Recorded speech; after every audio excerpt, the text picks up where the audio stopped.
Dva izraelska aktivista za naselbine sta v četrtek nezakonito prečkala mejo v Sirijo, preden ju je pridržala in vrnila IDF. To je zadnji v naraščajoči seriji mejnih vdorov strani obrobne skupine, ki je odločena vzpostaviti judovska naselja v južni Siriji. V torek so trije naseljenci preživeli skoraj cel dan, preden so jih prijeli izraelski vojaki. Skupina, znana kot pionirji Bašana, pravi, da izraelska varnost ni odvisna le od vojaške prisotnosti, temveč tudi od stalnih civilnih skupnosti onkraj trenutne meje. Aktivisti so v zadnjih mesecih večkrat vstopili na sirsko ozemlje, v upanju, da bodo postavili temelje za prihodnje naselbine na območjih, ki jih opisujejo kot del svetopisemske regije Bašan. Pomembno mi je pojasniti, da je Ašura terorist in da pokol, ki ga je izvedel nad Alaviti, Druzami in Kurdi, samo dokazuje, da želi priti in pobiti tudi nas. In če ni judovskih naselbin onkraj stare meje, v bistvu v naši regiji Bašan, tam ni judovskih naselbin. To bomo globoko obžalovali, če bomo to slišali.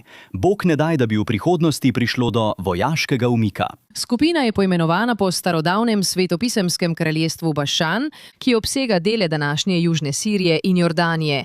Člani trdijo, da imajo zgodovinsko in versko pravico do te zemlje in menijo, da bi naselbine okrepile izraelski nadzor nad območjem ter ustvarile varovalni pas pred prihodnjimi napadi. Svojo kampanjo so povezali tudi z zaščito sirske manjšine Druzov, pri čemer pozivajo k vzpostavitvi tako imenovanega humanitarnega koridorja, ki bi segal v območja, kjer živijo Druzi.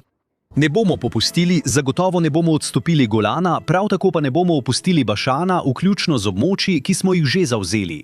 Pravzaprav ukrepamo, da zaščitimo Druze. Vzpostaviti je treba humanitarni koridor v njihovo korist, po celotni okrožju Dara. Celotno okrožje Dara, ki meji na goro Bašan, kjer prebivajo Druzi, mora biti očiščena sovražnikov, ki si želijo našega uničenja in namesto tega zapolnjena z judovskimi naselbinami. Izraelska vojska pa je večkrat ukrepala, da bi ustavila aktiviste. IDF pravi, da civilisti, ki prečkajo v Sirijo, preusmerjajo vojake z operativnih nalog in ustvarjajo nepotrebna varnostna tveganja. Tisti, ki so prečkali mejo, so bili pridržani in predani policiji, čeprav naj obtožnice ne bi bile vložene. Kljub temu, da ostaja na političnih obrobjih, je gibanje prejelo izraze podpore strani več skrajno desnih članov izraelske vladne koalicije. Za zdaj so bili poskusi skupine, da bi vzpostavila postojanko znotraj Sirije, kratkotrajni. Toda ker aktivisti obljubljajo, da se bodo vrnili, njihova kampanja odpira nova vprašanja o dolgoročnih namenih Izraela v južni Siriji. V času, ko si Združene države prizadevajo posredovati pri sklenitvi sporazuma o normalizaciji med Izraelom in Sirijo. Zdaj bi rada besedo predala naši analitičarki za mednarodne zadeve Danu Periju, ki je z nami v studiu. Kako resno najemljamo to gibanje? Očitno gre za obrobno skupino. Veste, gre za majhno skupino, a zagotovo zelo glasno.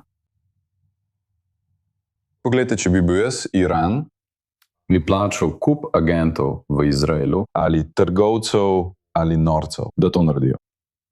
In s tem potrditi skrbi po vsem svetu, ki jih dejansko slišim, kamorkoli grem, da je Izrael ekspanzionističen in si prizadeva prevzeti vsakršno ozemlje, ki ga lahko, v Siriji in Libanonu. Mimogrede, to sta dve državi, še posebej Libanon, s katerima Izrael sanja, da bi imel nekega dne mirovni sporazum ali vsaj obrambni sporazum. To je popolnoma absurdno, povzroča neverjetno škodo. Vlada tega ne spodbuja, vendar nekateri ministri v vladi to pasivno podpirajo, morda celo ne tako pasivno, in ne kaznujejo jih z vso strogostjo zakona. Vsak Izraelec, ki je nezakonito v Siriji ali morda v Libanonu, je treba takoj prijeti, naložiti na tovornjak, vrniti v Izrael in jih kazensko preganjati z vso strogostjo zakona. To je približno vse, kar lahko storim. Prav. In če bo trenutna koalicija ponovno izvoljena 27. oktobra, bojim se, da bomo tega slišali vedno več, ne kot vladno politiko, ampak kot manično gorečnost, na katero vlada zamiži ali pa tu in tam omogoča. In to ni nič drugega kot škoda. To je čista izguba za državo Izrael v vseh pogledih. Tudi če Bog ne da Izrael želi prevzeti ta ozemlja, imate še en demografski problem, ker so polna Sircev. In kaj se je zgodilo z idejo Izraela kot judovske demokratične države? Mislim, te slike očitno povzročajo ogromno škode. Veš, tudi če ti in jaz veva, da gre za majhno skrajno skupino, Te slike se že širijo po spletu. To je sovražniku daje propagandno gradivo.